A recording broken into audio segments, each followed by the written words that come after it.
Hello, welcome back to another FPL video. I hope everyone is doing well. We're still very much in the midst of double game week 24, but already doing a little bit of tinkering, a little bit of thinking about the double game week 25. Mainly today focusing on those players who are potentially essential from the teams like Southampton and Leeds, and those kind of stinkers you should really be kind of staying away from. If you are new around here, please don't forget to hit that subscribe button for the daily FPL content. Hit the like button if you do enjoy the video, and let's get straight on into this one. So firstly, we take a look at Leeds, who've got Southampton and Wolves in their double game week. Not two of the worst fixtures. Both sides who have kind of been very kind of up and down on form of late, but these are the players who you should kind of be avoiding from Leeds, and that is Click, Ayling and Cooper. There could be a couple of other players in here, but these are the kind of the main ones that I think that people might be looking at to bring in their teams, and I think are avoids. So first off, Click in the midfield. He's kind of been brought in as a replacement for Phillips, as Phillips is now injured, and so he's playing in a much deeper role. He was also on penalties earlier on in the season. However, I feel that now Bamford's he's really going for the goals and scored quite a few, and potentially he's got a bit of an outside chance at Golden Boot. I think that Bamford will be on penalties, and just at the similar price range as we'll come on to, there are definitely players who could get you a lot more returns. Then we've got Ayling and we've got Cooper, and with all of these guys, I don't necessarily think that they're not going to get points and they're not good players. I just think that there are other players in the same position for similar prices that are going to do much better. So for example, you've got Ayling and Cooper. So if you wanted an out-and-out centre-back for Leeds, you've got the likes of Struick, who's like 3.9 mil, about to go up to 4 mil, and scored against Arsenal. And also, that is another thing to say about Leeds' defence, is that, you know, they do have that downside, as we saw against Arsenal, of they can concede 4 goals, so their defenders will get -2. So these guys against Arsenal finished on kind of 0 to 1 points. So that's also like a bit of a downside, especially when you're not getting any kind of attacking returns. And for example, yeah, we've got Struick there, who outside chance of an attacking return, and it's just a lot cheaper. That's why you'd go for him. You've got Alioski at a similar price and does actually provide some attacking returns. And then you've got the main boy, Dallas, who moves us very nicely into the solid pick. Dallas coming in at 4.9 million. We'll probably move up to 5 million very soon, so maybe try and get on him as early as you can. But it is also a good idea to kind of hold off and wait. I've definitely been kind of caught by that this season, making my transfers too early. So now I'm just kind of like, the night before the deadline or on the deadline, that's when you make the transfers. I think that's a good way to do it. But Dallas looks like a really good option.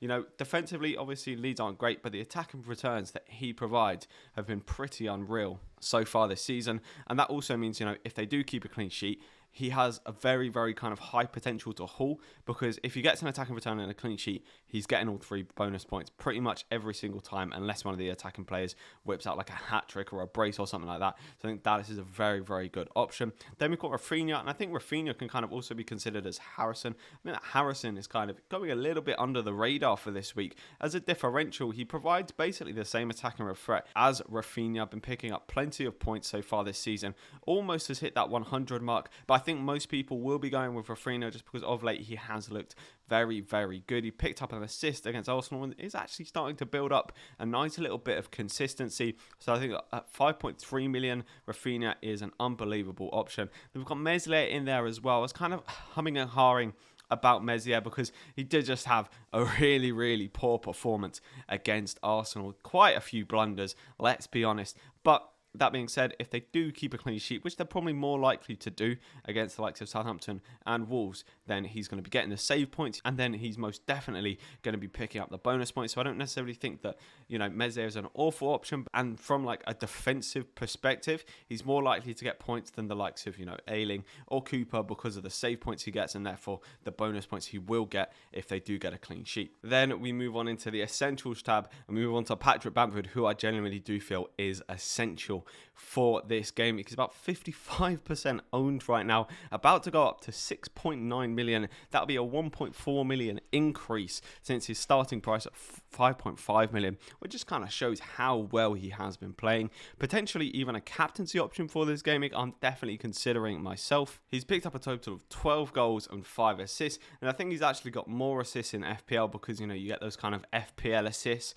where it's like, you know, that he'll shoot and it'll rebound where they don't actually count. So he's been getting some unbelievable attacking returns, and I think if you have the combination of one of him and the likes of Rafinha, the likes of Harrison, you could absolutely smash it this week. But I think, you know, yeah, Bamford is a must-have for this game week. Your rank will definitely be dropping if you do not own him, and he even like scores a goal, gets an assist. I think that Bamford is pretty essential for this game week. Then we move on into Southampton, who've got Chelsea and Leeds in their double game week. So it's not kind of the easiest double game week, but a lot of people will be like kind of looking towards Southampton as they'll have a double game week this week. And yes, it's not the best, but they're also due a double game week in either 26 or 27, something like that. And they've also got quite good fixtures after this. So I don't necessarily think it's bad to bring in a Southampton player, because not only do you target the double game week 25, but also they've got good fixtures after that. So you can kind of keep your players around and play them in the following game weeks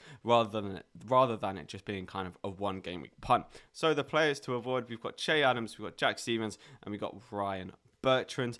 As with the kind of Leeds guys, I don't necessarily think that these guys are particularly bad or couldn't get points. I just think that there are players in the same positions who could do a lot better. With Che Adams, it's kind of more of a rotation thing. He didn't start against Wolves, and that kind of thinks to me, well, if I'm going to bring in a player for a double game week, I want to know that they're going to play both games. If he only starts and plays against Chelsea and he doesn't play against Leeds, well, you've missed the kind of main fixture there that you probably would be targeting. So I think that Che Adams is kind of a miss from me. Good price, has a lot of potential if he plays both games, but just because we do not know whether he will play both games, he's on the avoid. Then with Stevens and with Bertrand, it very much is a case of there are better options in the same position, which we'll come on to.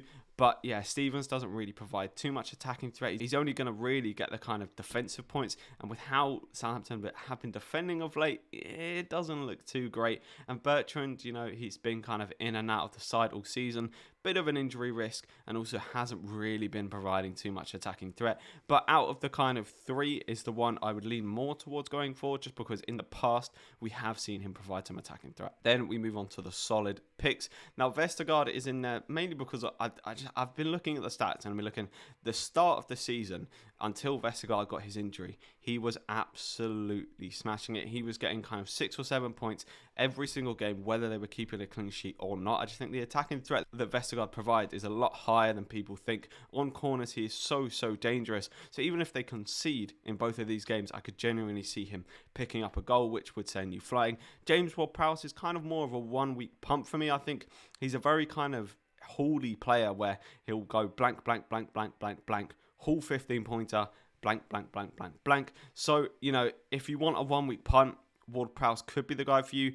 Armstrong could go in there as well as a solid pick, but he'd be very low down. I almost put Armstrong in the avoid just because I think his consistency is so kind of on and off.